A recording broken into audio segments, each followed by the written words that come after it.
Boa noite. Cá estamos nós para mais uma noite, para mais uma aventura aqui então nos eventos finais.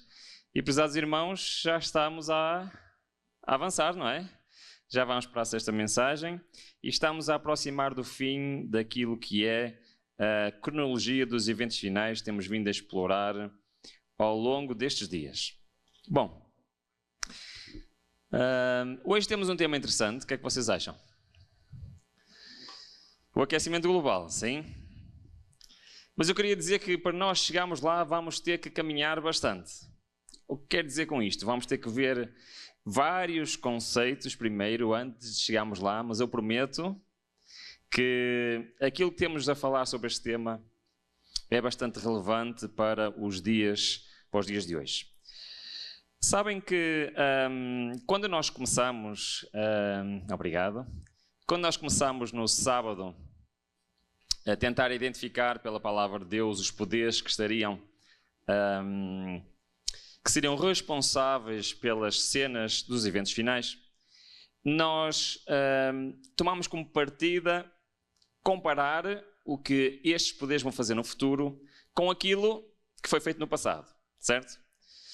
E nós fomos ver pela história que a partir do decreto dominical de Constantino no ano 321, no quarto século, passo após passo, as pessoas que queriam, os cristãos que queriam viver de acordo com a palavra de Deus, foram impossibilitados de o fazer. Ao ponto de, como vimos, durante a Inquisição, muitos serem condenados à morte. Nós depois começámos a explorar o que é que a profecia diz e nós já vimos que parece que o futuro vai ser bastante parecido com aquilo que aconteceu no passado, certo? Nós já vimos que, de facto, a profecia em Apocalipse 13, 14 nos fala que, assim como no passado houve um decreto para o mundo parar ao domingo, também no futuro haverá. Vimos até quais são os argumentos, ou seja, quais os assuntos vão estar em foco para convencer o mundo a aprovar esta lei. E vimos que são argumentos morais e científicos, certo? Também vimos que já estão a ser proclamados pelo mundo fora. Vimos que após isto haverá uma nova lei, assim como no passado, que fará com que as pessoas tenham que trabalhar ao sábado e que o argumento será um argumento financeiro. Tá? Até aqui. Todos ainda se lembram disto? Sim? Finalmente, nós vimos ontem que, enquanto isto está a acontecer, a igreja vai passar também por uma aventura, certo?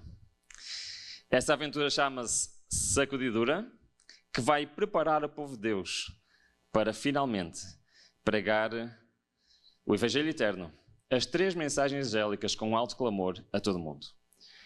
E isto vai estar a acontecer em simultâneo com as leis que vão estar a ser aprovadas por esse mundo fora. Até que as leis vão começando a ser mais restritas e a profecia de Apocalipse 13:17 se vai cumprir para que ninguém possa comprar ou vender senão aquele que tiver o sinal. Ou seja, o povo de Deus vai ter que, de alguma forma, viver uma vida em que possa contar consigo próprio e não depender da sociedade à sua volta. Então vejam se concordam comigo. Pelo menos 3 leis vai haver no futuro, certo? Assim como, pelo menos 3 leis houveram no passado. Mas acham que vai ficar por aqui? Qual é o vosso feeling? O que é que vocês acham? Apocalipse 13, versículo 12, fala-nos de uma nova fase da lei dominical. Ela diz o seguinte, reparem, inicialmente, lá no passado, em Roma, a primeira lei trouxe algum problema ao povo de Deus? Não trouxe. Depois houve uma lei a seguir que trouxe multas, mas as pessoas não iam conseguindo fazer a sua vida espiritual de acordo com a palavra de Deus. Depois houve uma que implicava a perda de bens, estava a começar a ficar mais difícil, certo? Até que veio uma quarta lei que implicava, aliás, até posso voltar a pôr no ecrã, a perda da liberdade. Acham que o mesmo vai acontecer no futuro? É que o que diz o texto no versículo 12 é que também exercia quanta autoridade? Toda da primeira besta na sua presença, e fazia que a terra e os que nela habitam adorassem a primeira? Ou seja, vai chegar a uma altura em que toda a autoridade será exercida e todo mundo será obrigado a cumprir a lei dos homens. Concordam comigo, sim ou não? Como os defensores da verdade se recusam a honrar o descanso dominical, alguns deles serão lançados na prisão, exilados, e outros tratados como escravos. Para a sabedoria humana, isto parece agora impossível. Eu devo dizer que, e eu encaixo-me neste grupo aqui, isto parece impossível. Mas o que é certo é que o mesmo aconteceu no passado, e a profecia diz que o mesmo vai acontecer no futuro. Então a quarta lei dominical é exatamente isto, Apocalipse 13:12, a autoridade total.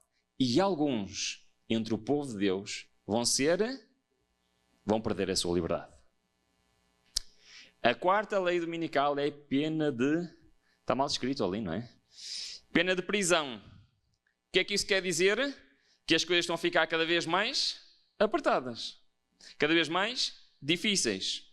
Então, pelo menos 4 das fases do passado vão se voltar a cumprir. Mas o texto não acaba aqui. O que é que o texto continua a dizer?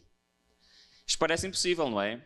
Mas ao ser retirado dos homens o Espírito de Deus, o qual tem o poder de reprimi-los, e ao ficarem eles sob o governo de Satanás, que odeia os preceitos divinos, onde acontecer coisas?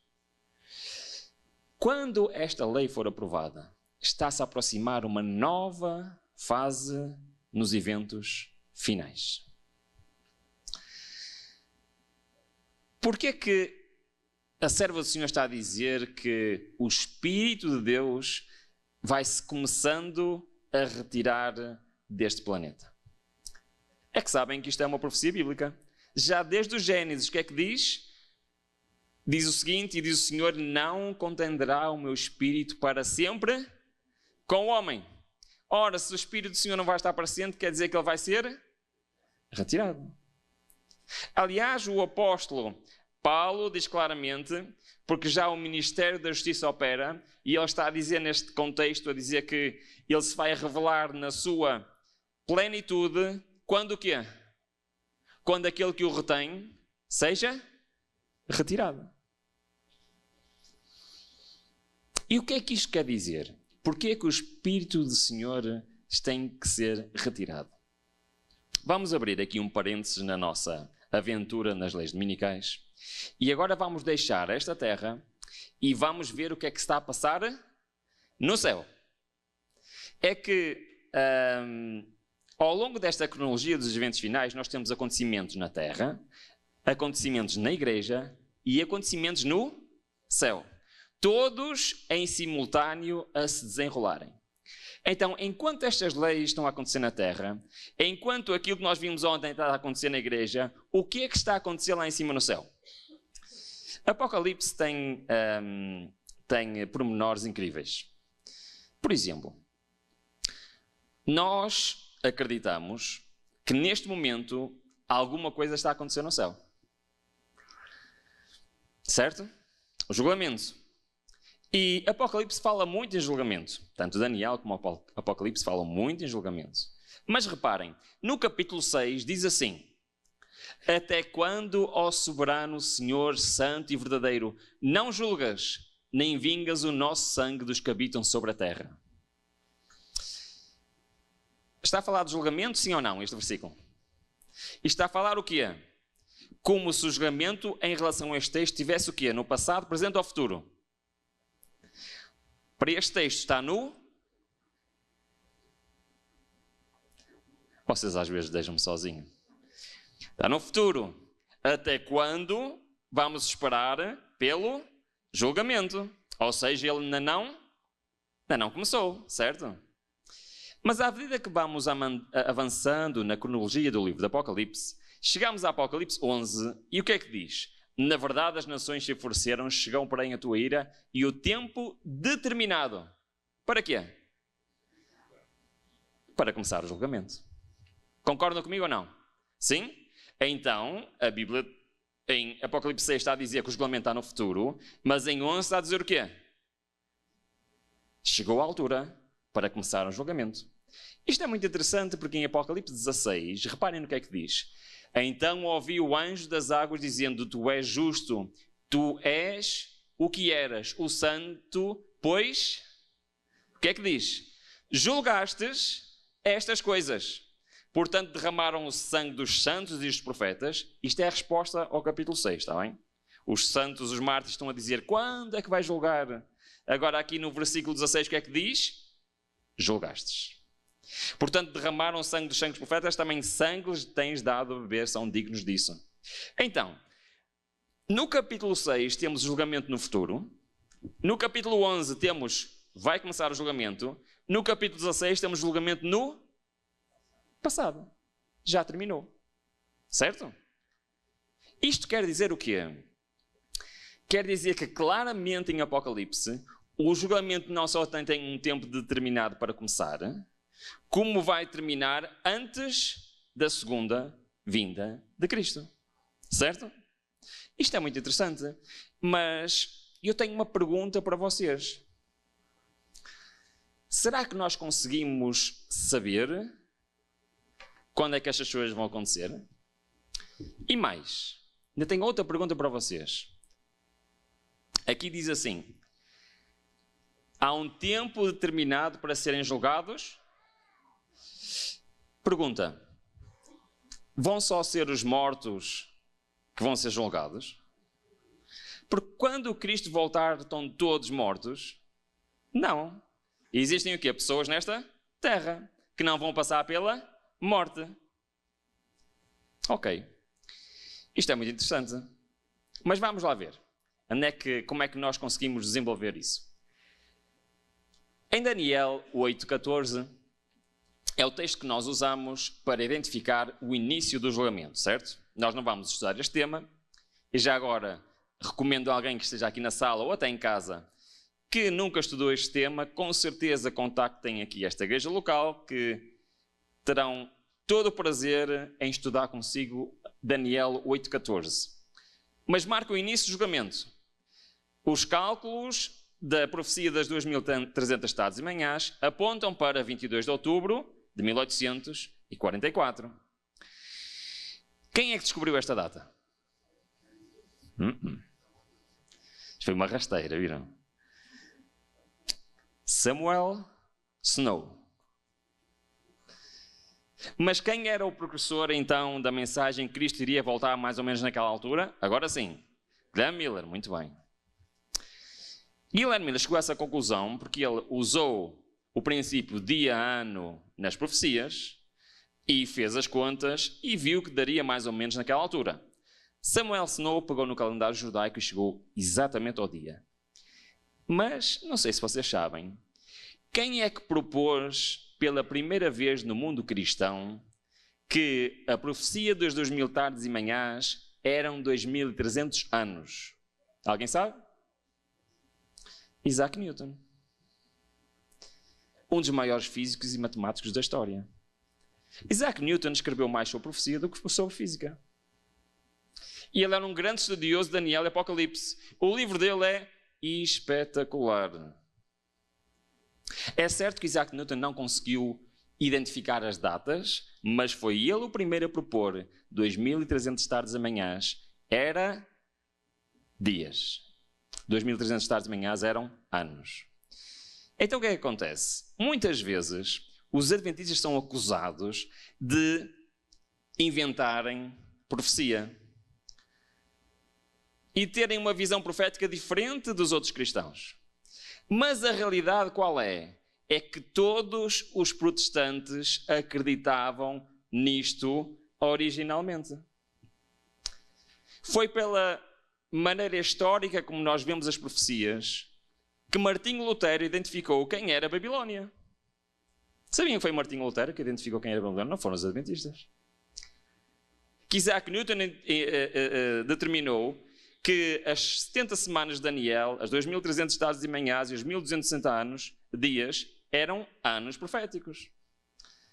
Então nós herdamos dos reformadores a nossa interpretação profética. E nós não temos culpa dos outros protestantes se terem esquecido disso. Mas vamos avançar, que já estou aqui a divagar um bocado, não é? Hoje temos muito para ver. Portanto, o início do julgamento, 1844. Onde é que eu ia? Exatamente. E diz em Apocalipse... Eu estava a ler outro texto, não estava? Exatamente. Tem aqui até 2.300 tardes de manhãs e o santuário será purificado. É este o respectivo texto. Em Apocalipse 20:12 diz então: E vi os mortos, grandes e pequenos, que estavam diante do trono, e abriram-se os livros. E abriu-se o outro livro, que é o da vida. E os mortos foram julgados pelas coisas que estavam escritas nos livros, segundo as suas obras. Então, quando o julgamento começou em 1844, ele começou pelo início, pelas pessoas que já passaram por este planeta. A pergunta é, hoje, estão a ser julgados os vivos ou os mortos? Muito bem. Porquê? Vamos ver? Sim? Então vamos lá. Pedro diz-nos que além do julgamento ter começado pelos mortos, dentro dos mortos começou por um grupo em particular. Qual é o grupo que começou?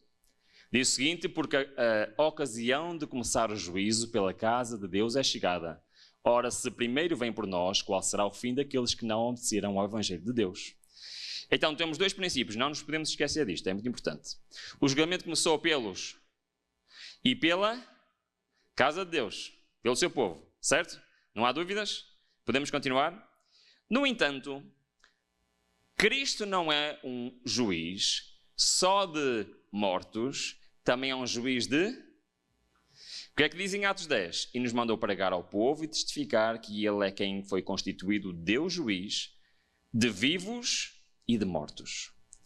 Então, quando Jesus começou o seu julgamento, começou pelos mortos, pela casa de Deus, mas vai haver uma altura em que esse julgamento vai passar dos mortos para os vivos.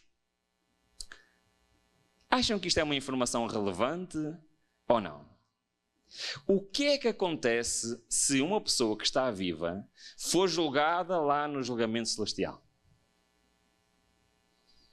Já pensámos nisto? O que é que acontece? Vamos lá. Vamos acordar, vamos lá. Ela recebe uma sentença.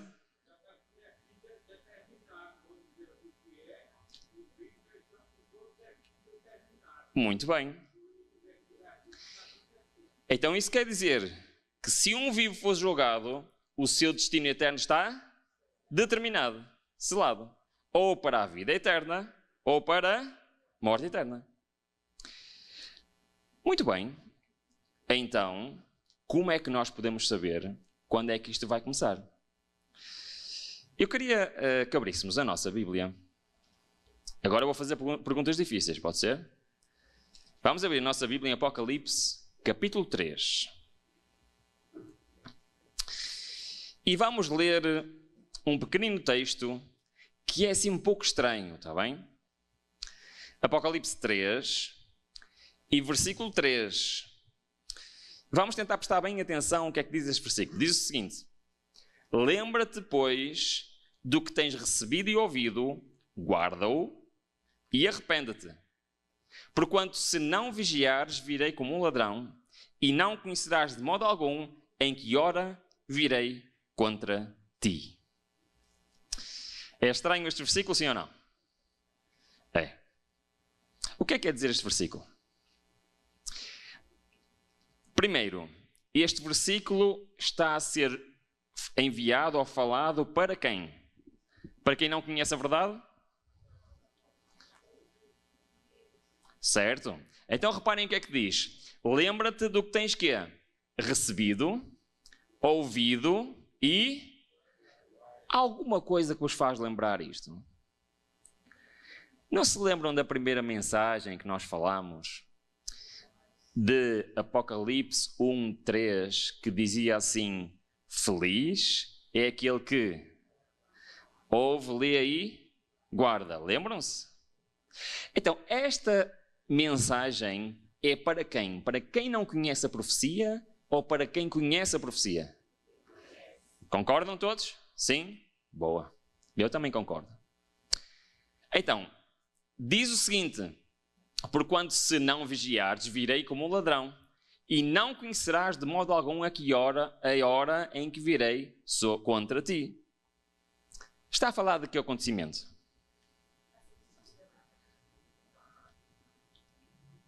Da segunda vinda de Cristo? Sim? Então eu vou fazer uma pergunta. Vocês acham que quem conhece a profecia, Cristo voltará como o ladrão da noite, sem eles saberem o que está a acontecer? Está a ficar mais confuso, não está? Aliás, o apóstolo Paulo diz o seguinte: porque vós mesmos sabeis muito bem que o dia do Senhor virá como o ladrão da noite, certo? Mas agora reparem o que é que ele diz a seguir. Mas vós, irmãos, já não estáis em trevas, para que naquele dia vos surpreenda como o ladrão. Então o que é que o Paulo está a dizer? Cristo na sua segunda vinda vem como o ladrão da noite? Sim. Para quem? Para quem não conhece. Para quem conhece, não vem como o ladrão da noite. Agora temos um problema. É que parece que temos aqui um contrassenso.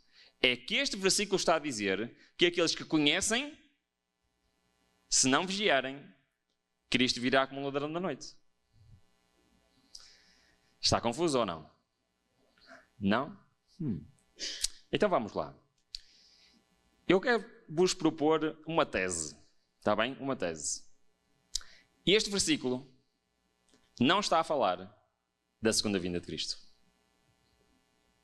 Está a falar da hora em que o Senhor virá contra nós.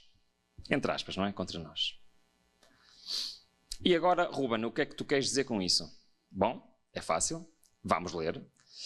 Diz o seguinte. Em Apocalipse 12:7. Dizendo com grande voz: temei a Deus e dá-lhe glória, porque vindo é o quê? Reparam que os termos são exatamente os mesmos? Este texto relaciona a hora da vinda com o quê? Com o juízo, não com a segunda vinda. Será que estes textos estão... este texto de que a hora que vier contra ti de Apocalipse 3:3 está relacionado com este Apocalipse 12:7 que diz: porque vinda é a hora do seu juízo? Vamos complicar um bocadinho mais, sim? Quando é que foi pregado pela primeira vez esta mensagem?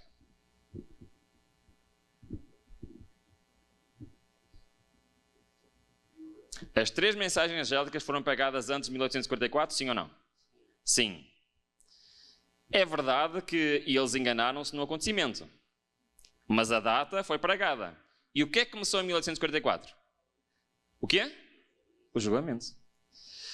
Mas eu ontem disse-vos que o cumprimento final da pregação das 3 mensagens é quando? É no alto clamor, certo? Durante as leis dominicais. Então o que é que vocês acham? O que é que se vai pregar? Olha, o julgamento começou em 1844. Será que é isso que se vai pregar? Ou então, a minha proposta é que se vai pregar: olha, que está a chegar a hora do julgamento dos vivos. Bom, agora vamos ver se é assim ou se não é. Diz o seguinte: solenes são as cenas ligadas à obra final da expiação. Momentosos os interesses nela envolvidos. O juízo ora se realiza no santuário celestial. Concordam? Há muitos anos esta obra está em andamento. Breve. Ninguém sabe quão breve passará ela ao caso dos vivos. E quando é que vai fazer isso? Na augusta presença de Deus, nossa vida deve passar por exame. Atualmente, mais do que em qualquer outro lugar, importa toda a alma atender à demonstração do Salvador. Vigiai e orei porque não soubeis a chegada quando chegará o tempo. Se não vigiares, virei a ti como o quê? E não saberás o quê? A hora em que virei sobre ti. Então o que é esta hora que virei sobre ti? É o início do julgamento dos vivos. Isto implica muita coisa. Sabem porquê que implica? É que nós vimos em Apocalipse 7 o quê? Que quando terminar alguma coisa, a ira de Deus vai ser derramada sobre esta terra. Vimos isso ou não? Logo na primeira mensagem. E o que é que diz? Até que hajamos selado nas suas testas os servos de... Ou seja, o final de quê? Do julgamento no céu. Então reparem o que é que estamos aqui a dizer. Estamos aqui a dizer que enquanto estas cenas estão a desenrolar aqui na terra, o selo de Deus está a ser posto onde? Lá em cima no céu. Quando?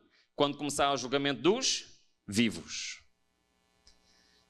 Então o início do selamento é o que é? O início do julgamento dos vivos.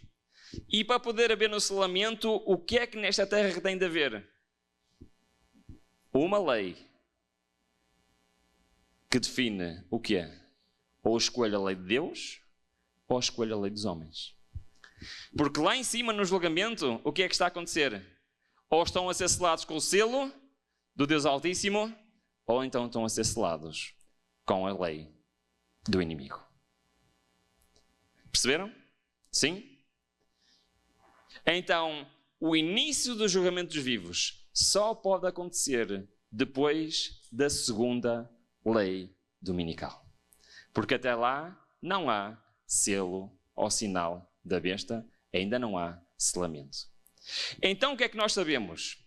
Nós não sabemos quando é que vai começar o julgamento dos vivos lá em cima. Mas quando a segunda lei dominical, nós sabemos, a qualquer momento, os vivos vão começar a ser julgados. E o que é que disse o apóstolo Pedro? Quando começa um julgamento, começa por quem? Pela casa de Deus. Isto significa que aquela profecia de Oseias é muito mais séria que nós pensamos. O que é que dizia lá em Oseias? Povo de Deus, prepara-te quando? Antes que saia o decreto.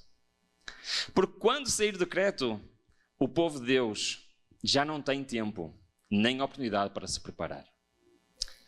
É certo que aqueles que nunca ouviram a verdade, porque aquela mensagem é para aqueles que conhecem a verdade, ainda terão uma segunda oportunidade e serão aqueles trabalhadores que chegam na última hora, que vão fazer parte dos 144 mil. No entanto, aqueles que conhecem a verdade, e reparem que eu digo isto todas as noites, os que conhecem a verdade têm de estar preparados antes. E isto é a prova teológica, escatológica e profética exatamente disso. Porque assim que as leis sejam ensinadas nesta terra, lá em cima no céu, a qualquer momento começa o julgamento dos vivos.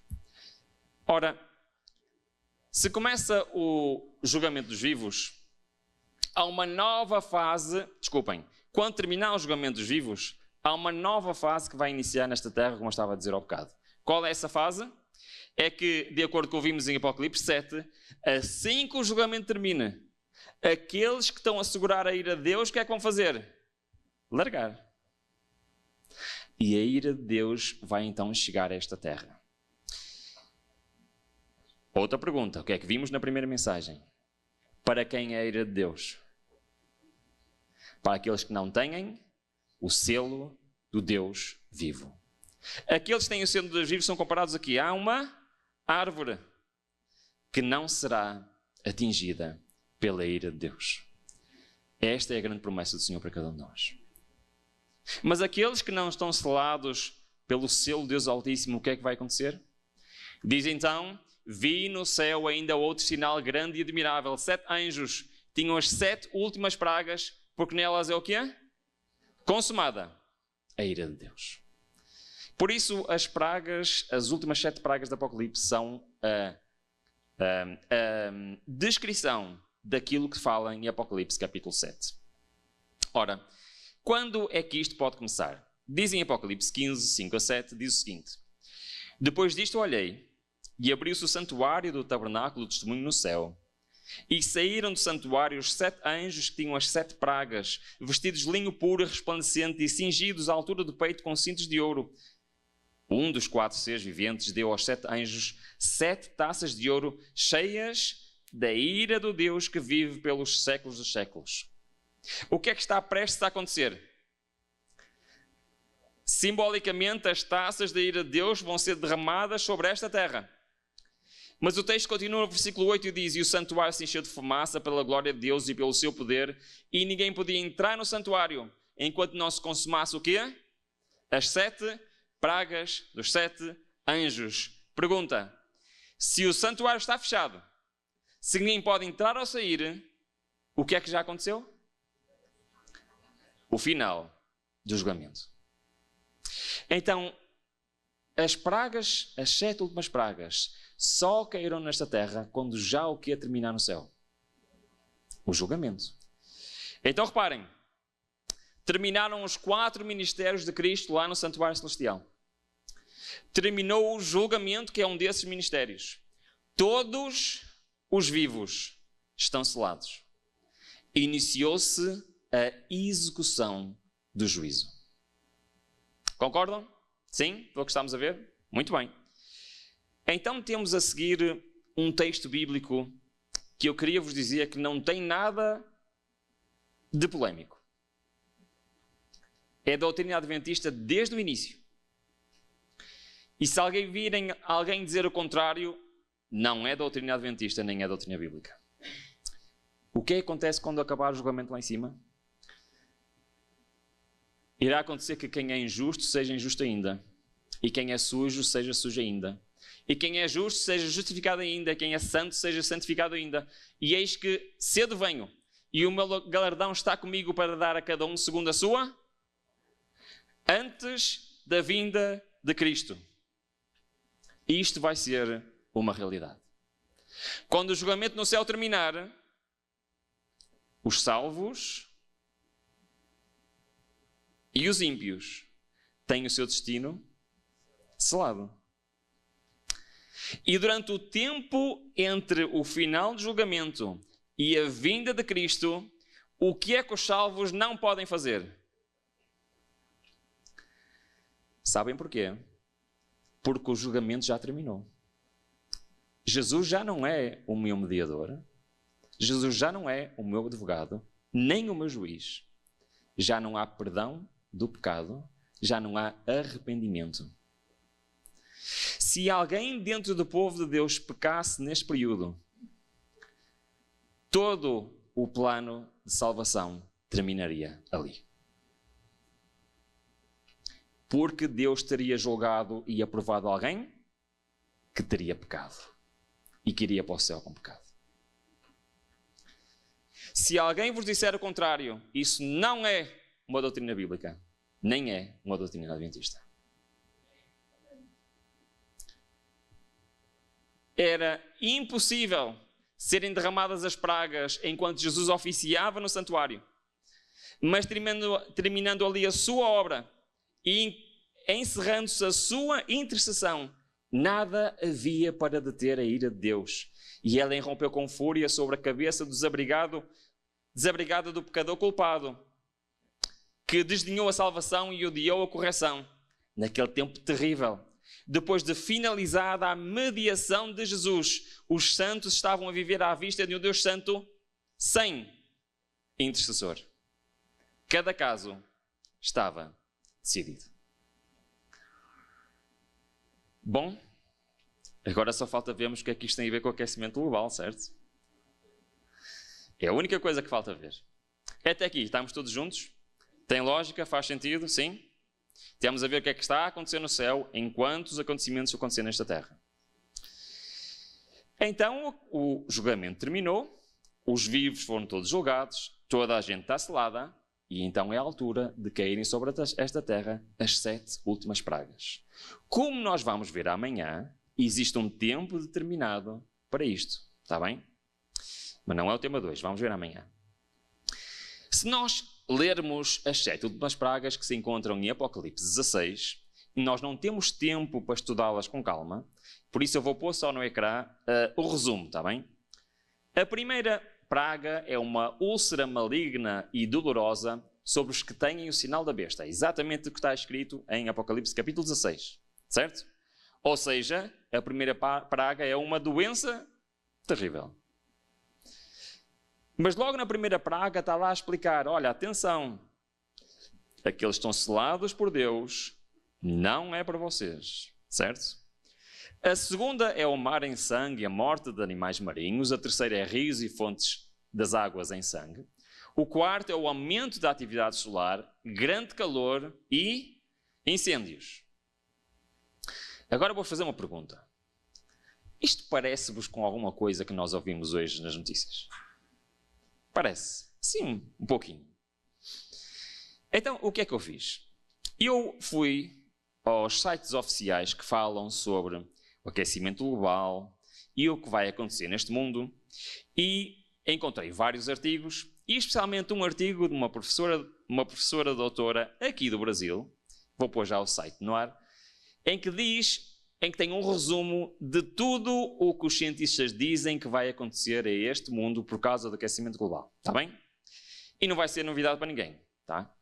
O que é que está escrito nesse artigo?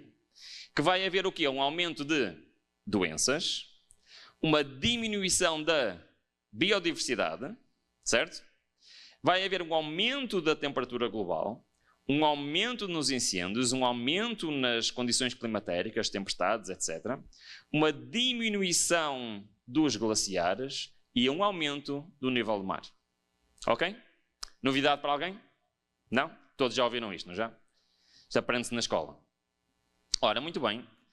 Quando nós olhamos para esta lista e olhamos para aqui, vemos algumas coisas semelhantes, certo?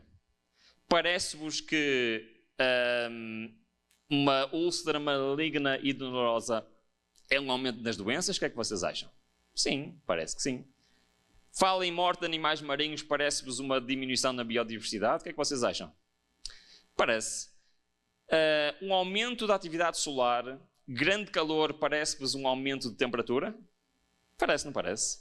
Incêndios, parece. Incêndios? Parece. Então, o que é que nós temos? Que, pelo menos, parte do que os cientistas dizem corresponde ao que a Bíblia diz que vai acontecer. Certo? Será que a Bíblia também fala, nesta altura final da história do planeta, haver um aumento de tempestades? O que é que diz em Apocalipse 16, 21? E sobre os homens caiu do céu uma grande saraivada, pedras quase do peso de um talento. E os homens blasfemavam Deus por causa da praga da saraivada, porque a praga era muito... Parece-vos que Apocalipse também fala em aumento das tempestades, das condições climatéricas? Sim ou não? Sabem o que é? Eu uma vez estava na África do Sul e começou a chover granizo. É normal.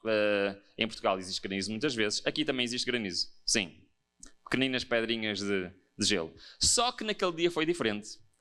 É que o granizo não eram pequeninas pedrinhas. Eram bolas do tamanho de golfe, de bolas de golfe.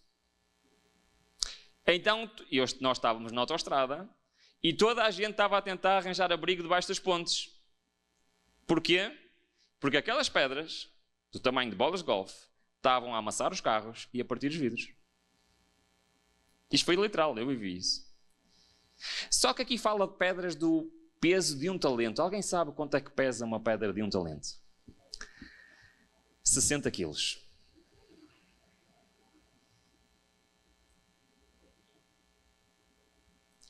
Isto quer dizer que, sim, a Bíblia fala que no futuro irá haver um aumento nas adversidades climatéricas. Concordam comigo? Sim? Por isso já não falta muita coisa. Será que a Bíblia fala alguma coisa relacionada com os glaciares? Com as reservas que existem de água neste planeta? E será que fala em aumento do nível do mar? Se nós abrimos a nossa Bíblia em Jó 38, reparem bem no que diz aqui. Diz o seguinte: acaso, estava a falar para o Jó, acaso você entrou nos reservatórios de neve? Já viu os depósitos de Saraiva? Imaginem o Senhor a falar para Jó. Jó nunca viu neve na vida dele, não é? Ele morava no Oriente Médio. E basicamente Deus estava a dizer ao Jó: ó Jó, tu nem imaginas que nesta terra existe o quê? Neve, depósitos de Saraiva, depósitos de neve neste planeta. O Jó não fazia a mínima ideia do que eu estava a dizer. Mas depois Deus acrescenta um bocadinho. O que é que ele diz? Estão guardados para quando? Para os períodos de tribulação, para os dias de guerra e de combate. Eu disse-vos que a Bíblia falava do aquecimento global. Isto é muito interessante porque a descrição da 7ª praga vem exatamente neste sentido. Eu até vou ler antes no Espírito de Profecia, que é mais detalhada. Reparem no que diz. A terra inteira se levanta, dilatando-se como as ondas do mar, a sua superfície está a quebrar-se, o seu próprio fundamento parece ceder. Cadeias de montanhas estão a sussurrar, desaparecem ilhas habitadas. Os portos marítimos que pela iniquidade se tornaram como Sodoma são o quê? Tragados pelas águas enfurecidas. As mais orgulhosas cidades da terra são derribadas, os suntuosos palácios que em grandes homens do mundo dissiparam as suas riquezas. Com a glorificação própria, desmoronam-se diante dos seus olhos. As paredes das prisões, o que acontece? Fendem-se. E o povo de Deus que estiver retido em cativeiro por causa da sua fé é o quê? É o quê? Amém? Neste período, ninguém entre o povo de Deus vai perder a vida. Mesmo alguns que foram presos, o que é que eles vão ser? Libertos pelo poder de Deus. Então a conclusão é sempre um bocadinho estranha. A mim parece-me que os cientistas vieram à Bíblia copiar aquilo que a Bíblia diz que vai acontecer. Vocês estão admirados com isto ou não? Agora quero fazer uma pergunta. Não, ou melhor, vocês é que deviam estar a fazer esta pergunta a mim. Porque eu disse que as pessoas iam ser enganadas com argumentos. Lembram-se? Quais eram esses argumentos? Morais, científicos e financeiros. Mas agora nós, ao estudarmos as coisas, nós estamos a ver o quê? Existe imoralidade neste mundo, sim ou não? O mundo está a caminhar para uma situação climática difícil, sim ou não? Vai haver uma grande crise financeira, sim ou não? Então como é que eu posso ter dito que as pessoas vão ser enganadas se os argumentos são verdadeiros? Estão a perceber a pergunta ou não? Eu disse ou não que as pessoas iam ser enganadas? Mas os argumentos são verdadeiros. Os argumentos que eles estão a usar são verdadeiros, ao ponto que vão convencer o quê? Todo mundo. Então como é que as pessoas podem estar a serem enganadas com argumentos verdadeiros? Essa é a pergunta mais importante hoje. Como? Como é que as pessoas podem estar a ser enganadas se os argumentos são verdadeiros? É que o engano não está nos argumentos. O engano está na solução. Perceberam? Qual é a solução apresentada para resolver cada um destes problemas? É o mundo parar ao domingo e trabalhar ao sábado. E isso vai resolver alguns dos problemas? Vai resolver alguns problemas? Não. A moralidade vai ficar pior, o clima vai ficar pior e as finanças vão ficar pior. Então o engano não está nos argumentos, está na solução. E é por isso que nós temos que ter os nossos olhos abertos. Porque o mundo não vai ser enganado com mentiras. A mentira está na solução. E por isso eu não posso aceitar essa mentira. Aquilo que apresenta como solução para os problemas do mundo não é solução nenhuma. é apenas solução para a morte eterna. Então eu só posso confiar em alguém. Só posso confiar no Senhor. Independentemente do que está a acontecer à minha volta, independentemente do lugar em que eu estou, ou como está este mundo, o único lugar seguro é aos pés do Senhor. É confiando no Senhor e é manter-nos firmes e fiéis na lei de Deus, porque aí sim está a verdade. Amém? Que o Senhor nos abençoe grandemente e que possamos realmente colocar no nosso coração esta certeza que podemos ter, que o Senhor nunca nos vai abandonar e sempre vai querer dirigir a nossa vida. Nós amanhã vamos dar a continuação.